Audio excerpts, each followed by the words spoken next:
Where's the fried tilapia? This one is the Okay, pinaputok. ha? Meron din. That is the fried tilapia.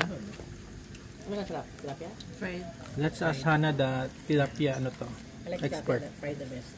Sa 3 na menu ngayon, Hana, which is the best? Fried tilapia, Fried.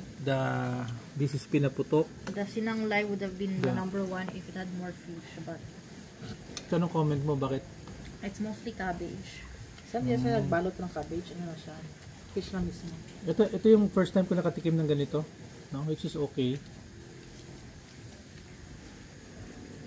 So, kuya, full ka na? Yep, so busog. Mabait ang pinuputok na katalo dito. Yung pinaputok, ang pag-cook nila ng pinaputok is wala mga spice, no? Sige, balot na nila sa dahon. Ano, banana flavored. Banana leaves flavor. I think may oily eh. Yeah. Siguro Ito nila pag ibalot nila. Cook in, fried in. Prito, pero balot. How about the sinanglay? Anong composition ng ano to? Ng luto niya?